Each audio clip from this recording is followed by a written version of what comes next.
Being single is not a penalty. It is not something to be embarrassed by. It is such an honor to know how to be single.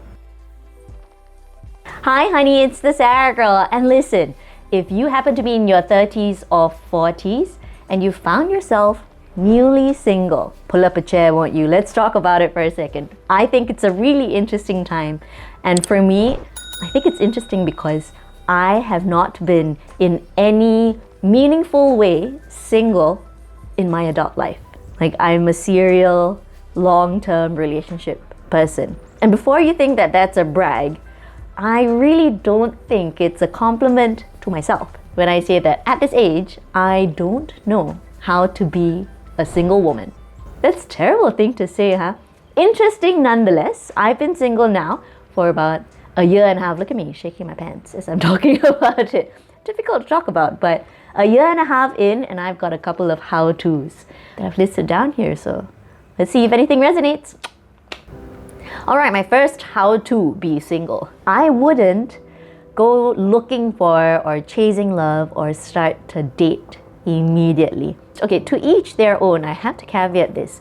For me, when I became single most recently, it was the last thing on my mind. I couldn't think of investing more energy into something. I was so drained, and I was, I guess, in some ways trying to figure out how to make a past relationship still work. And yeah, it was a definite no-no for me at that time to think of new love. I couldn't comprehend new love. So I definitely will say that I caveat it because I've been a person who has always used the next relationship to sort of distract myself from the pain and the sadness and the lessons that I should have learned in the last relationship. So this time, being able to sit with everything, like no holds barred, really just naked on a stand. Not literally, but it's been a different experience. So maybe the point is to do something a little bit differently. It could work for you that if you are generally the person that has never really dated in your adult life, that maybe you should jump right into the next relationship. I don't know. But this is what has worked for me, to not be chasing the next shiny relationship, because at this age, we sort of know that the timeline has shifted. I used to think that I was working against the timeline, be it biological or it was societal norms to do certain things by certain ages. And now that we're way past it, it's just, there are no timelines anymore. Not much, at least. And it sort of eases up all that stress otherwise that you would be having of trying to build another relationship when you've barely got to know about the last, or when you barely learned to love yourself after the last one. So yeah, first tip, don't go chasing the next relationship just yet. Doesn't mean love is not alive. It's very, very much alive, but bring it back in first. Second how-to is to do everything alone. Now listen, I'm saying this as an immediate thing after a breakup, especially at this age. I feel, or I might be wrong, correct me if I'm wrong, but at least the reality for me was that I went into myself and I just made my circle of friends really, really small. And that was how it is that I wanted to deal with it at that time, because I just needed time to make sense of things.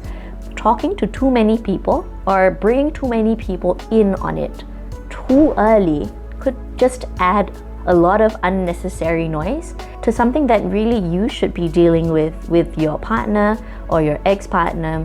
It is a very intimate setting and a very intimate time. So I would say, at least the truth for me was that I would do everything alone. I wouldn't spread myself too thin or go distributing information about the hottest new news just quite yet.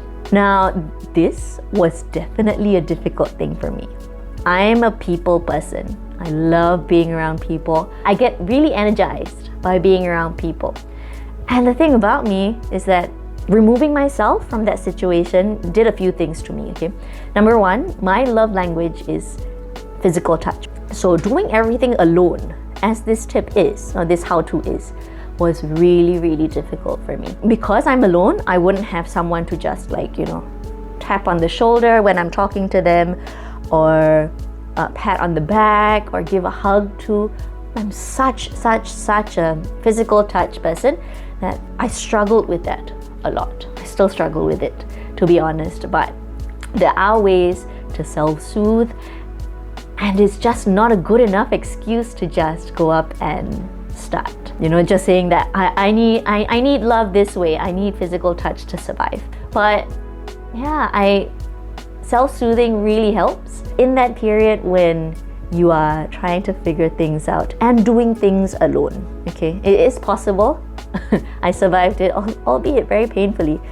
But yeah, the good thing about it was that when I did tell my friends about the fact that I was single again, I also shared very freely that physical touch is one of my love languages, and it's something that many people know already. And I realized and I recognized, I'm so thankful that everyone picked up on it.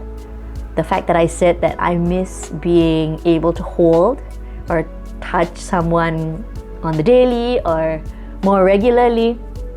And I felt like every hug I got after that from my friends was seconds longer, and the seconds matter and they mean the world to me, especially when I'm deciding to be a little bit more isolated and work through things. The second thing about it is, as you would know from these videos, is that I'm a person that likes to talk to other people. And not having someone to talk to when you are deciding to be alone and be by yourself for a certain amount of time is very difficult. I held a lot in. I was holding my tongue.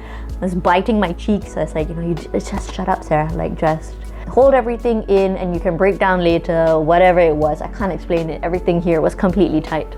And I think it was for good reason as well. I could just hold it in for a while and saturate it so that I could make sense of it for a while. But it was a problem that I could not talk to people on the daily in person.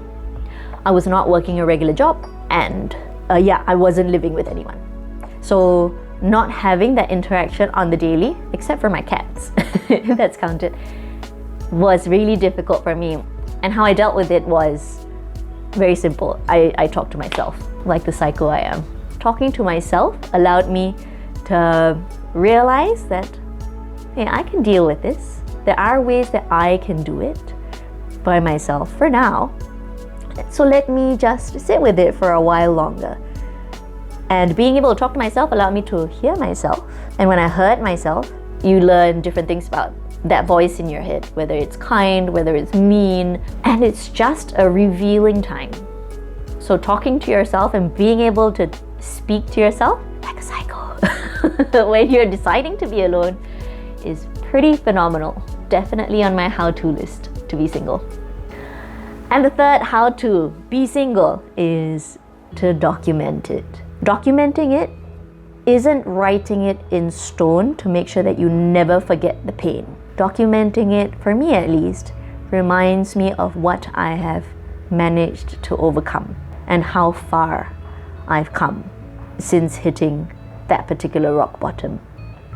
I document it in a sense. I have many notes on my phone because thoughts just come up at different times, and I would just write them down instead of letting them sit in my head. So that's one way of documenting that period of time in your life, be it quotes that you come across that really mean a lot to you, that speak to you. Suddenly you think of your own like meaningful line that you've come up with yourself. You're going to want to remember that stuff.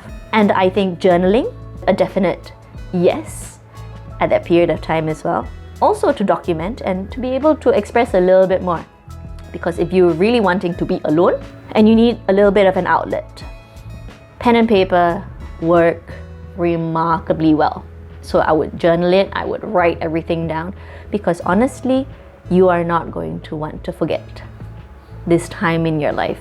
Because as painful as it is, you've never been this aware about being alive and about the pain that can come with being alive. And I promise you, the same goes with the amount of joy that you can get with being this aware in life.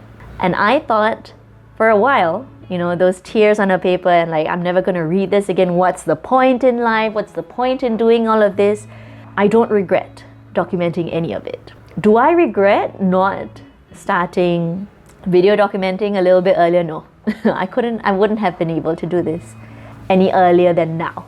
So I refer to my old journals. I look at my notes apps on my phone, and I carry it everywhere with me. I carry those memories with me in the head and on paper or whatever it is that you have, because it's a reminder of how able you are, how capable you are, how strong you are, how much you love life.